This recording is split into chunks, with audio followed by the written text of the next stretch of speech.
ప్రజలు మీ అందరికీ నా హృదయపూర్వక వందనాలు.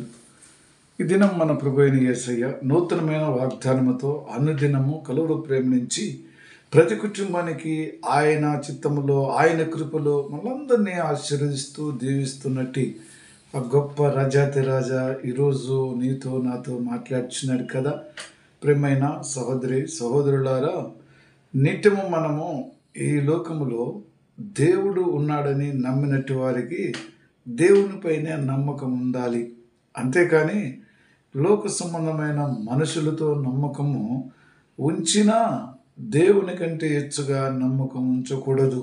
అందుకు ప్రభు మనకు ఈరోజు ఇచ్చిన వాగ్దానము కీర్తన గ్రంథములో 118వ అధ్యాయం 8వ వచనం. మనుషులను నమ్ముట కంటే యెహోవాను ఆశ్రయించుట మేలు. మనుషులను నమ్ముట కంటే యెహోవాను ఆశ్రయించుట మేలు. నిజమే కాదా?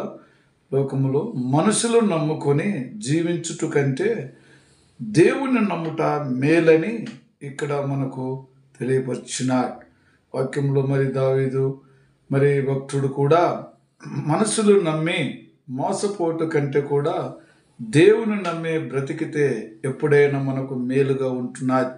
ఈ లోకంలో మనం అనేక సార్లు మనుషుల పైన ఆధారపడి జీవిస్తున్నాం. కుటుంబంలో కానీ మరి మన పనులు చేసే జోగాల్లో కానీ మనుషుల మీద కాదు, దేవుని పైన ఆధారపడాలి, ఆయన్ని అడుక్కోవాలి. ఆయన చిత్త ప్రకారము ఏది జరిగినా మనకు మంచిదే జరుగుతుంది కదా.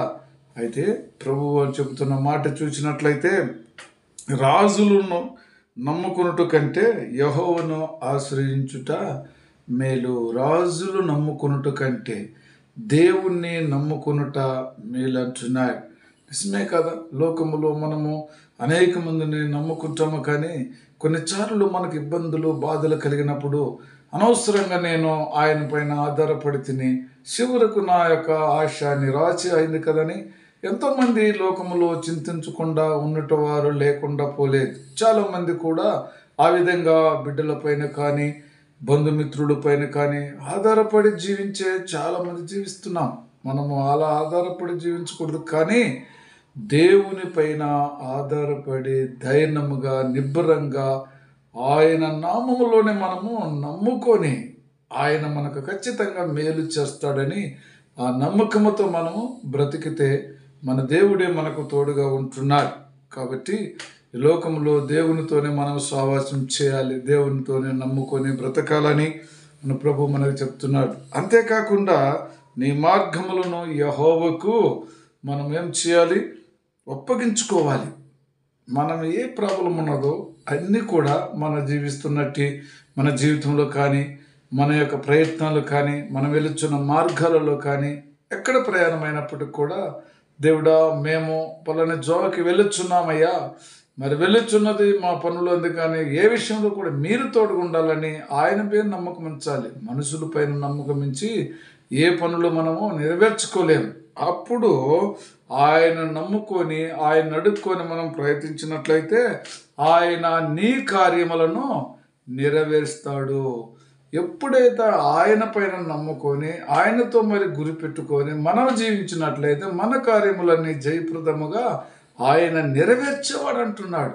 మరి నెరవేర్చే దేవుణ్ణి వదులుకొని మనము మనుషులపైన ఆధారపడి జీవించటం అనేది చాలా మన యొక్క మూఢనమ్మకాలే కదా.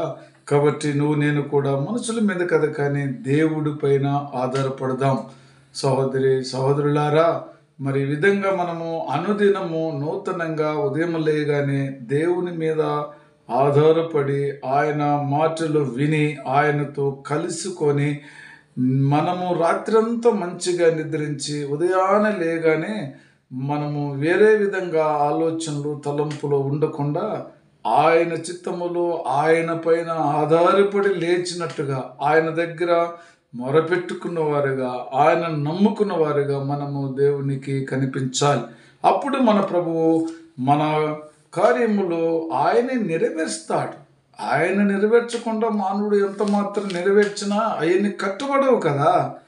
దేవుడు ఆయన చిత్తమే కదా మనల్ని ఏ విధంగా నడిపించాలన్నా ఆయన చేతిలో మనముంటున్నాం.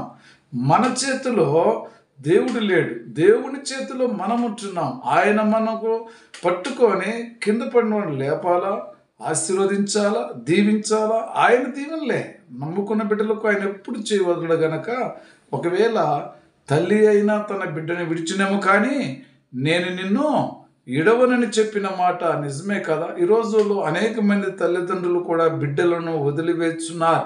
అయితే నీ దేవుడు అంటున్నాడు, నీ తల్లి అయిన తండ్రి నిన్ను వదలను, నేను నిన్ను వదలనంటున్నాడు. ఎందుకంటే ఆయన సృష్టికర్తని నమ్మినట్టు బిడ్డలకు ఇది బాగా అర్థమవుతున్నది. కాబట్టి ఆయనకు మించి మనము లోకంలో ఏది చేసినా అంత వ్యర్థమే కదా. తండ్రి మనకు తోడుగా ఉండి ప్రతి పని మనం నెరవేర్చే దేవుడు కదా. కాబట్టి ఆ తండ్రితోనే మనం చావచ్చేయాలి. అందుకే నా ప్రాణమా దేవుని నమ్ముకొని మౌనముగా ఉన్నది, ఆయన వలనే నాకు రక్షణ కలుగును, ఆయనే నా ఆశ్రయ దుర్గము, ఆయనే నా రక్షకుడు.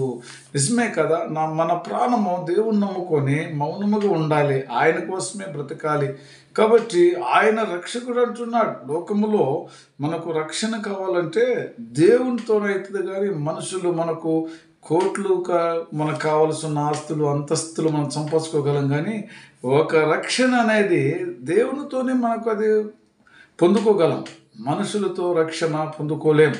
కాబట్టి దేవునితో మనం రక్షణ పొందుకోవాలని చెప్పి మనం ప్రాణం ఉన్నప్పుడే దేవుని దగ్గర మొరపెట్టుకునే వారికి ఉండాలని ప్రభువు మరి ఈ విధంగా ప్రతి కుటుంబాన్ని ఆశీర్వదించి దీవించి నూతనంగా కల్వరి ప్రేమ ద్వారా ప్రతి కుటుంబంలో ప్రతి బిడ్డ ఆయన నామములో వర్ధిల్లాలని, వారి కార్యంలో జయప్రదం చేయాలని ప్రభునామంలో బతిమలాడుకుంటూ చిన్న ప్రార్థన చేసుకుందాం. ప్రేమ కృపాజ్యం గల తండ్రి, నానా మీ చిత్తములో మీ కృపలో తండ్రి, ఏ బిడ్డ ఏ విషయంలో తండ్రి మీ దగ్గర అడుగుచున్నారు నాయన, మిమ్మల్ని నమ్ముకొని మీరే దేవుడిని నమ్మి నాయన ఏ విషయంలో నీ బిడ్డలు బాధపడుతూ అడుగుతున్నావు వారి కోరికలు తీర్చి వారి కార్యములని జయప్రదంగా నడిపించమని యేసుక్రీస్తు